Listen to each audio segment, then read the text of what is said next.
Welcome everyone here to the Smash Evening Show right here on Smash FM here on Lockdown Sunday here in Melbourne. Of course, let's go to our friends over in the US and of course speak with the music artist over there. Of course, her name is Alyssa Chelsea. Of course, joins us right now. Thanks so much for joining us, Alyssa.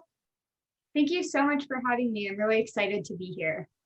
Tell us a bit about the year for yourself in music.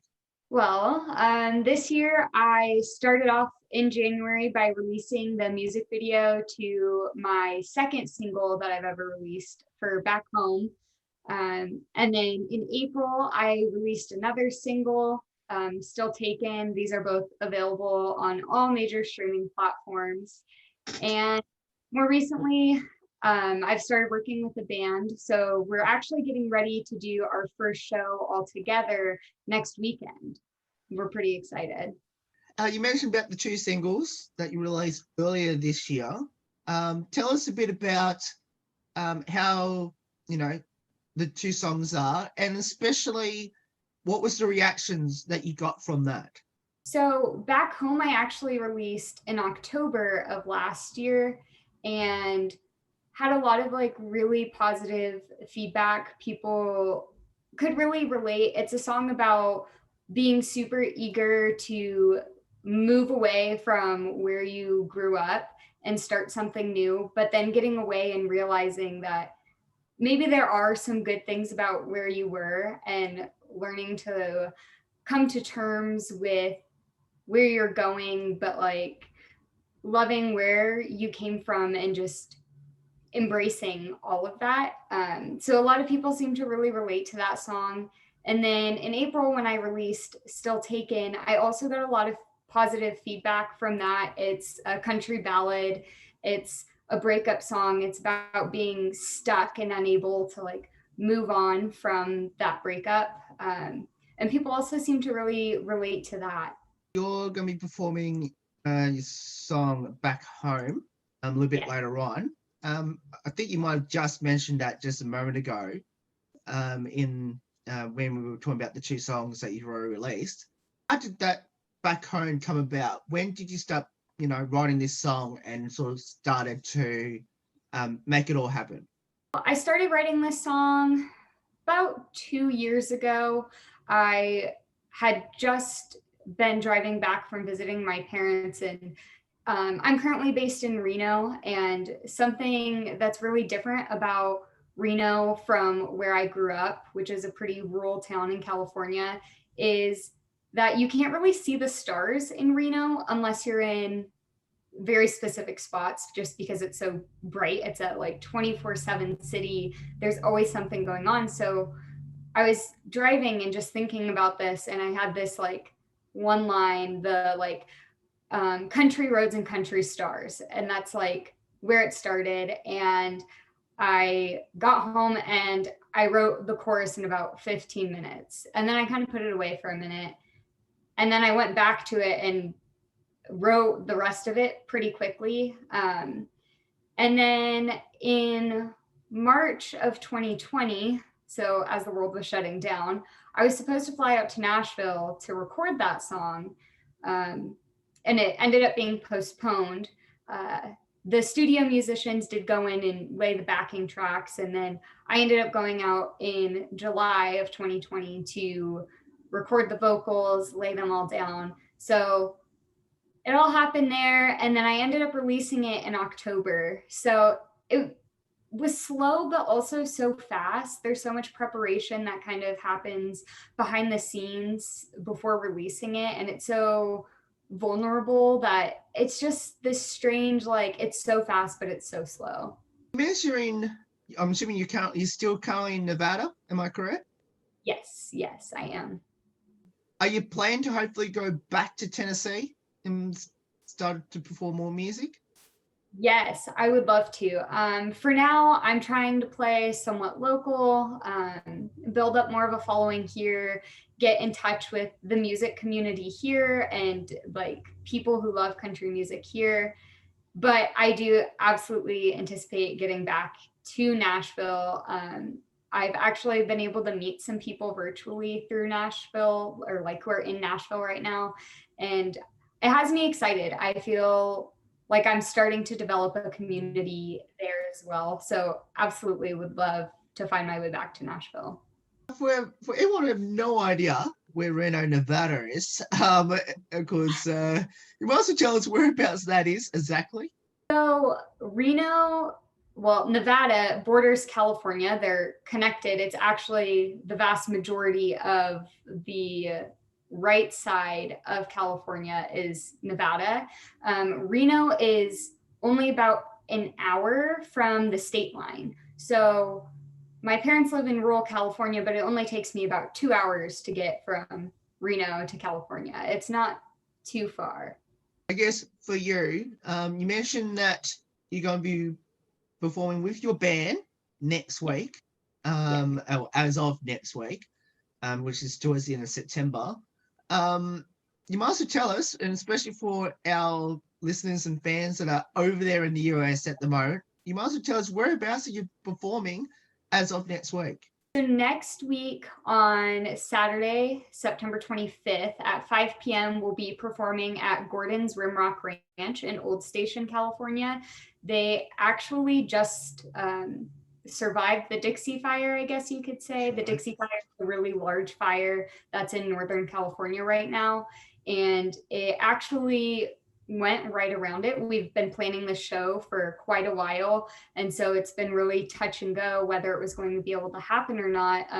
Last weekend, Old Station was actually evacuated, and it was anticipated that the fire could possibly go right through it, but it didn't. So we'll be celebrating them not being hit by the fire with a show. And you mentioned that you plan a lot of this well in advance before any of these things happen. I guess did you try to keep track on, how it's traveling, hoping that it was going to obviously survive? Yeah, so when we initially started this, started planning, I don't think the Dixie Fire was really too close. I don't think anyone really anticipated it growing to be this close. But in the last few weeks, we definitely have been a little bit more nervous about it and wondering. Now, other than the one that you're going to perform next weekend with your band, do you have any other gigs coming up between now and the end of the year? So my guitarist and I are actually going to do a live stream tomorrow on Facebook and Instagram. And depending on whether or not people like that and attend, we'll probably start doing those pretty consistently. And we're starting to work on booking shows out for the rest of this year too. We were somewhat hesitant because we didn't really know what COVID cases were going to be looking like and what that meant for playing. But we are hoping to have quite a few more shows this year and possibly some full band live streams too. Your live stream performance tomorrow, how can I go about it? So you can find me on Instagram and Facebook. It's Alyssa Chelsea Music. And I will just be going live 5 p.m. Pacific time. So have to be aware of that. But just follow me and you should be notified, I believe, if you go live. Facebook, there's even an event page. So you can follow the event page for a reminder of the event too. Also tell us a bit about your guitarist that's going to be performing with you. Yeah, his name is Colton. He is incredibly talented and has been playing for probably forever, truthfully. He grew up around musicians, so he's just been fully immersed. We actually only met somewhat recently through a Craigslist ad. I was looking for somebody to play guitar with, and ended up interviewing a bunch of people and found him. Saw that we had a mutual friend on social media. So I had reached out to her and she was like, oh, he's great. I think you'd really like him. So we met and we just mesh really well. The energy is really there. We play really well. It's just a really good fit. And so I'm hoping everyone will be excited to see some of the stuff we've been working on. Now, how did you get involved in music and why did you choose it? So it's funny because I've always been a huge fan of singing in the shower. That was just me. I think we all do. Yes. I always just enjoyed music, very much so. I didn't really realize, I guess, how much I loved it until a little bit later on. In high school, I was in the theater program, and my senior year of high school, I was actually in a musical and played one of the lead roles. And afterwards, I had a lot of people compliment my singing. And I guess I knew I was okay, but I didn't really think much of it. I was just like, oh, a lot of people can kind of sing. It's not anything. But a lot of people were like, oh, you can really sing. And I was like, oh, really? Okay. So then after that, I just kind of started taking it more seriously. I went to college for nothing related to music whatsoever. No. And graduated and then sort of started doing more serious music stuff, but then decided I wanted to go to grad school again for something completely unrelated to music. And then halfway through grad school, had this realization that, like, if I really love music, then I can do it. Like, I can find a way to make music my career. I don't necessarily know what that looks like. I'd love to write and perform and do anything and everything in the music world. But I realized halfway through grad school that I could do it if I wanted to. So I finished grad school in May, I graduated, and I'm working to make ends meet and pursuing music more seriously now. So a little bit later start than some people, but I think my timing is what I needed. Any highlights throughout your music journey so far? Yeah, I really enjoyed going to Nashville and getting to just go and work in a studio, and having that experience was so valuable. And I'm really enjoying meeting other people in the music community and people who have this same interests in country music, and getting to go on stage and just build these communities. It's so important, I think, especially in times like these, to have a community and have it be something that's so significant. People, especially country music artists I've had on the show in the last 2 or 3 years now, I've had on the show. Have you ever performed on Broadway in Nashville? You know what? I haven't yet, but I would love Oh, to. I'm hoping one day, sooner rather than later, that I can make my way on Broadway. we might check back on that one. Hopefully the Okay. next year or two. Yes. You're in Nevada, and of course, when people think of Nevada, they think of Las Vegas, and of course, you also near California, which everyone thinks of Los Angeles as well. The two most entertainment side of the West Coast. So, have you ever performed in Las Vegas or Los Angeles? You know what? No, I Oh, haven't. I've been to Las Vegas a couple times. Haven't performed there yet. I've been to LA a couple of times, also haven't performed there yet. I think what's really interesting about these hubs where there's music and the entertainment industry, is just the type of performances vary from what you would maybe see in a concert setting. I think it would be really cool to perform in these places, and maybe I should add them to my bucket list. other thing that you mentioned to me before we came on was you're hoping to come to Australia because you haven't been here to Australia. Now, I have to ask for our Australian listeners, who most likely are your fans as well. I'm sure you've got fans over here as well. When are you hoping to come over here, and why are you thinking to hopefully come over here to perform over here in Australia? Not sure when I would be able to go, especially given your current lockdown. But I've always just thought Australia is so beautiful. The animals there are so unique to the area. And I just love animals, maybe not the giant snakes and spiders you guys have, like maybe avoid those a little bit. But the just everything about it, and like your beaches are so beautiful, and there's just so much about it that seems so wonderful that I would just love to see it. And if I got to perform there as well, it would be even better. What does the music scene, especially country music, mean to you?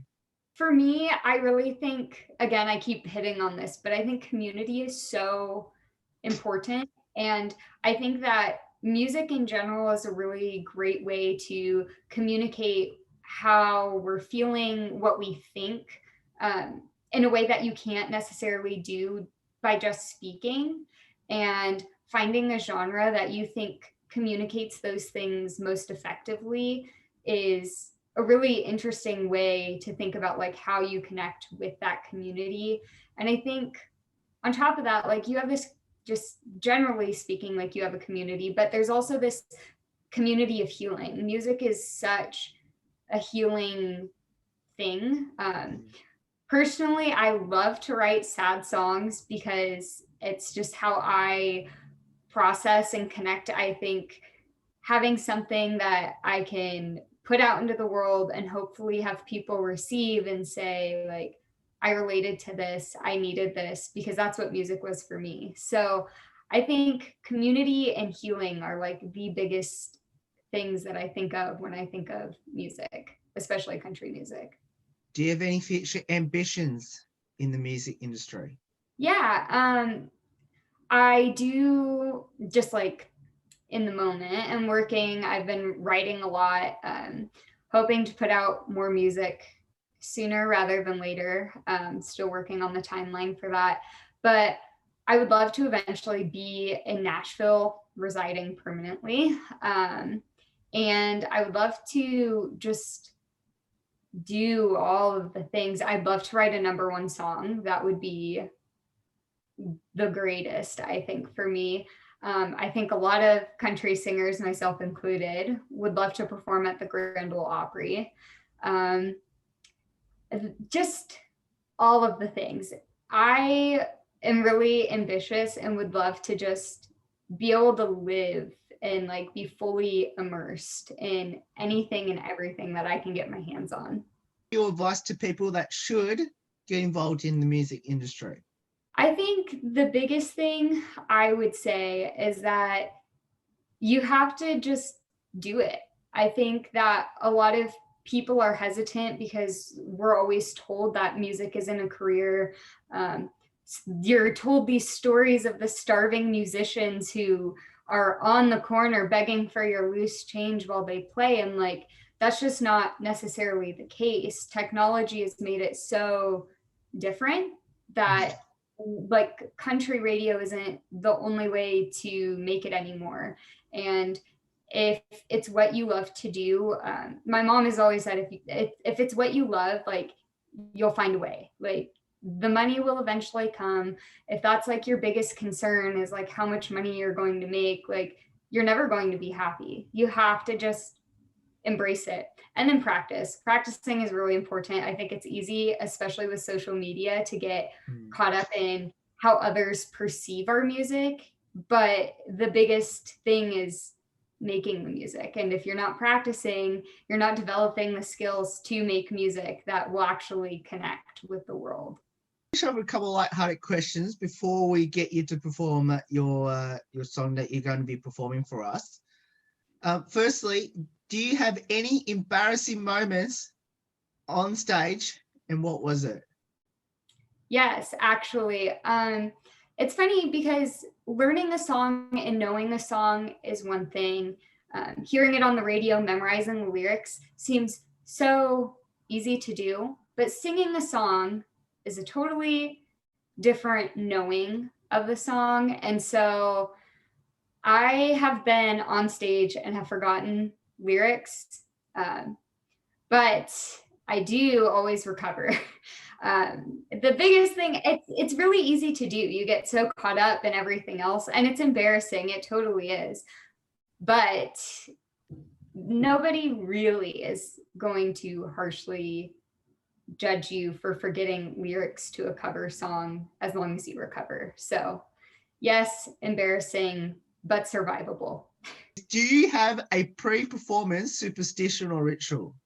I have a couple things I like. I like to drink tea before I perform, but if I don't drink tea, I don't feel like I'm going to fail by any means. I think the biggest thing is like I try to really make sure my breathing is under control, because even though I love being on stage, I love singing, I'm still nervous every single time. So making sure I'm taking deep breaths before I get on stage so I don't sound like I'm totally winded, like I ran a marathon as I get on stage, is really important to me. But I don't really have a ritual like a lot of people. One last one before we get you to perform the song Back Home. For everyone that should follow you on social media and through their favorite streaming services, how can I go about it? So on all social media, it's Alyssa Chelsea Music. On all the streaming platforms, it's just Alyssa Chelsea. We'll get you to perform your song for us. I can see the guitar right there. So you might as well, I'll let you take it away with the song Back Home. All right. So this is Back Home. It is available again on all major streaming platforms. So feel free to stream and purchase it.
fantastic. That actually is Thank one of the you. most amazing songs.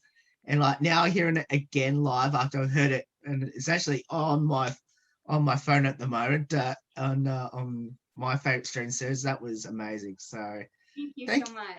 no, that's all right. Of course, you can get that song back home, of course, by from all your favorite streaming services by, of course, going on to any like Spotify, Apple Store, or anything like that. But of course, by going to Alyssa Chelsea for to get that download of that song. But Alyssa, thank you so much for giving up your time to join us. It's awesome having you on the show, and can't wait to hopefully have you back on the show. Hopefully sometime later in the year to hopefully tell us how you've traveled in the last 3 months or so. Yeah, thank you so much for having me. I'm so glad that I got to be here, and I would love to be on the show again. Alyssa Chelsea there, join us there. As we mentioned, of course, we'll put all the details up, especially if you're in the US, especially on a Nets, of course, performance coming up later next week, of course, next weekend, and of course, her live stream performance, of course, as she mentioned, tomorrow. There's more on the Smash Evening Show right after this. Don't go away here on the Saturday edition.